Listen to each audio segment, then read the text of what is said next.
좋아요, 구독.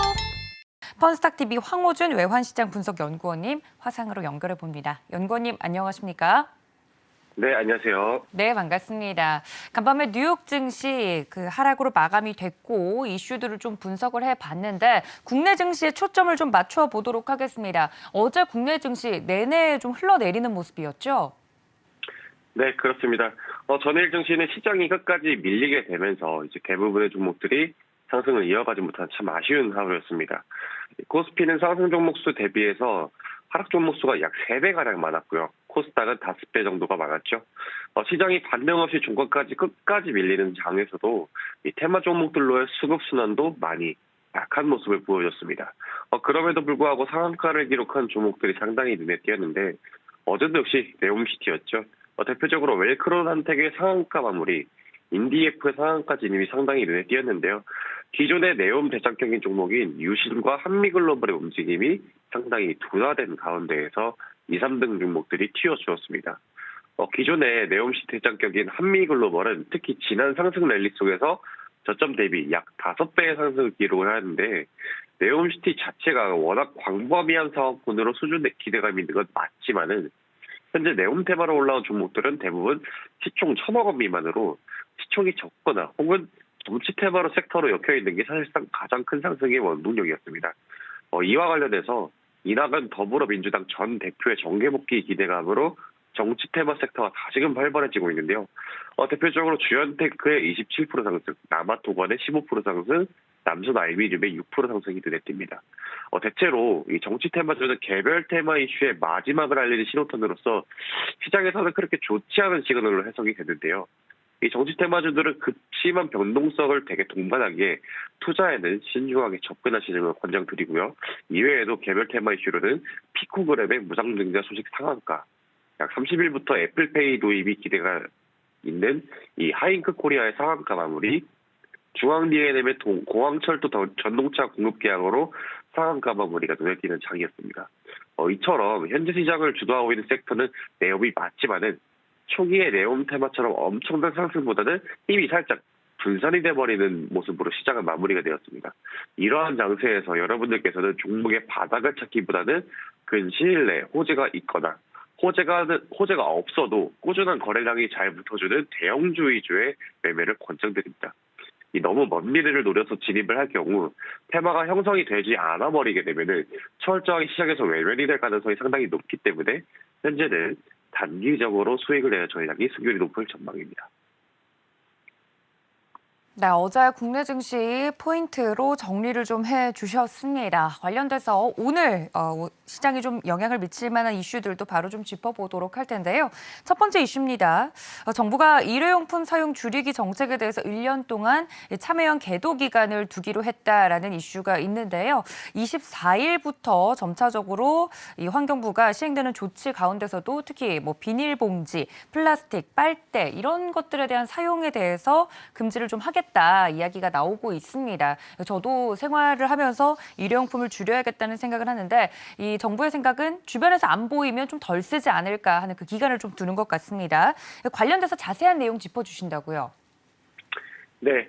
이달 24일이면 약 이틀 뒤죠. 환경부 정책 주도하에 이 일회용품 사용 줄이기 정책이 시작이 됩니다. 지난 코로나19를 겪으면서 가장 크게 변화한 것 중 하나가 플라스틱 폐기물이 엄청나게 증가했다는 점이죠. 이 대형 프랜차이즈 매장에서 일회용 컵 사용량도 상당히 늘어남에 따라서 일회용품 감량의 필요성을 느껴서 이번 정책이 시작이 되었습니다. 이번 일회용품 감량 정책은 2019년 대형 매장에 비닐봉투 사용이 금지가 된 이후로 처음으로 확대 조치가 되면서 이제 중소형 매장에서도 비닐봉투 사용이 금지가 됩니다. 종이컵을 비롯해서 플라스틱 빨대 또한 그 대상이 되는데요.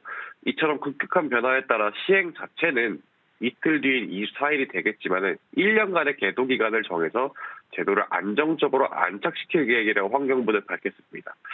또한 민간 단위의 자발적인 참여를 유도하기 위해서 SNS를 통한 홍보 영상을 배포하거나 일회용품 감량 아이디어 공모전을 통해서 텀블러 및 장바구니 사용을 유도하는 캠페인 또한 동시에 진행이 되는데요. 하지만 한편으로는 자영업자들과 손님들 사이에서는 이 불필요한 마찰이 예상이 되면서 서로의 의견 차이가 좀처럼 좁혀지지 않고 있는 양상입니다. 이 정말 좋은 정책인 건 맞지만 이렇듯 대체할 수단이 명확하게 없다는 문제점도 함께 고민이 되고 있는 상황인데요. 이러한 이슈 속에서는 시장에서 생분해 관련 일회용품 기업들의 수혜가 상당히 예상되고 있습니다. 현재 실제로 이 정책에 대해서 가장 큰 영향을 받고 있는 소상공인 및 대형 프랜차이즈에서는 이 대체 품목이 없는 걸 문제점으로 찍고 있는데요. 소비자들과 말씀드렸던 불필요한 감정이 생겨버릴 걸 예상하고 있기 때문입니다. 이 정부에서는 이러한 정책을 발표를 하게 되면서 생분해 가능한 대체 품목이 있을 경우 향후 대체 품목으로 아주 강력하게 지원을 할 예정이라고 밝혔는데요. 이 국내의 대표적인 생분해 관련 기업들은 대기업들이 상당히 많이 포진이 되어 있습니다. LG화학, 롯데케미칼, 그리고 SK케미칼, 하나솔루션이 이 썩는 플라스틱에 대한 연구 개발을 아끼지 않고 있는데요. 이처럼 생분해 플라스틱 줄여서 PHA라고 부릅니다. 이 관심도가 상당히 증가하는 추세인 만큼 여러분들께서도 현재 불어오는 그린 캠페인 열풍을 상당히 관심 있게 보셔야 될 타임이라고 저는 보고 있습니다. 네, 유통업계는 좀 난색을 표하고 있는 것 같습니다만 이러한 정책이 시행이 되겠다라고 예고가 된 만큼 관련돼서 움직일 수 있는 종목들도 분명히 있는 것 같습니다. 오늘 소개해 주실 종목도 관련 종목이라고요? 네, 그렇습니다. 오늘 추천드리고 싶은 종목은 바로 무림페이퍼입니다. 앞서 살펴본 이슈와 연결되어 조금 더 살펴보자면은 이처럼 환경에 대한 정책은 그린 캠페인을 명목하여 우리나라를 비롯해서 전 세계적으로 진행이 되는 대세 흐름인데요. 하지만 현재 우리나라에서는 일회용품 줄이기 캠페인 정착이 어려운 가장 큰 이유는 바로 대체 품목이 없다는 점입니다. 그런데 무림페이퍼에서는 이러한 현재의 문제와 한계를 해결할 수 있는 가능성을 가지고 있기에 여러분들께서도 상당히 관심 있게 보셨으면 하는데요. 무림페이퍼에서는 친환경 종이 제품을 개발하고 있는 회사입니다. 친환경 수용성 코팅 기술을 이용해가지고 100% 생분해, 다시 말해서 재활용이 되는 종이컵인 네오포레컵을 개발한 이력이 있고요. 이는 제지업계 최초로 유럽 최고 시험 인증기관에서 발급하는 국제적 환경 인증 OK 컴포스트를 획득을 했다라는 겁니다. 이뿐만 아니라 망원경형 그리고 U자형 종이 빨대 원지를 최초로 개발해서 미국 식품의약안정처에 이어서 미국의 FDA와 유럽의 BFR의 안정성 인증을 받아 뛰어난 기술력은 이미 시장에서 인정을 받고 있는 상황입니다. 이외에도 무림페이퍼는 고급 화장품과 약품 포장에 사용되는 CCP인 고급 용지 부분에서는 이미 국내 1위의 점유율을 기록을 하고 있죠. 이 친환경 정책은 앞으로도 지속될 이슈화될 가능성이 아주 큰 테마이기 때문에 꾸준히 주목을 받을 가능성이 아주 상당히 높습니다. 현재 주가를 보게 되면은 그간의 하락 추세 채널을 완전히 깨게 되면서 상당 부분 올라와 주었는데요. 장기 단기 이동 평균선을 전부 다 올라타는 모습을 보여주면서 최근 강한 지지를 받아주고 이슈화가 계속해서 되는 만큼 거래량 또한 점점 증가하는 모습을 보여주고 있습니다. 전일 종가는 2,595원을 기록을 하였는데요. 매수가는 2,600원 아래 진입을 권장을 드리면서 1차 목표가로는 단기적 고점인 2,915원, 2차 목표가로는 3,050원을 제시하겠습니다. 그리고 손절가로는 20일 이평선과 60일 이평선이 교차하는 지점인 2,500원을 제시하겠습니다.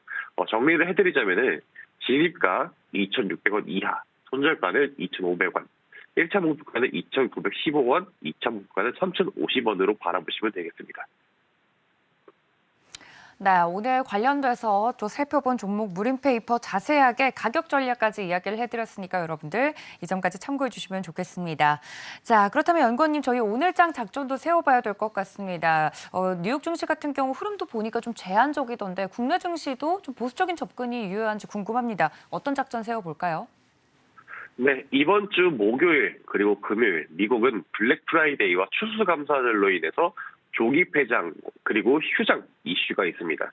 역사적으로 국내 증시는 미국 증시를 상당히 추종을 해왔기 때문에 이 기간에는 추종할 지수가 따로 없기에 홍콩과 중국 증시의 영향을 크게 받을 전망입니다. 따라서 중국과 홍콩에서 발생하는 대내외적인 이슈에 집중을 하시면서 개별 테마 장세에 거의 막바지로 생각을 하시게 되면서 짧게 일주일 내로 청산을 목표로 삼으면서 달려가시는 게 상당히 중요할 전망입니다. 또한 국내 이슈로는 24일 목요일 대한민국의 기준금리가 결정이 될 예정인데요. 현재는 기준금리가 3%대죠. 이번 금리 인상은 올해 마지막으로 베이비 스텝 0.25% 인상이 지배적인데, 하지만 이런 예상치보다 더 높게 가능성도 배제하지 않고 리스크로 염두에 두시면서 투자를 하시는 걸 권장드리겠습니다. 좋아요, 구독!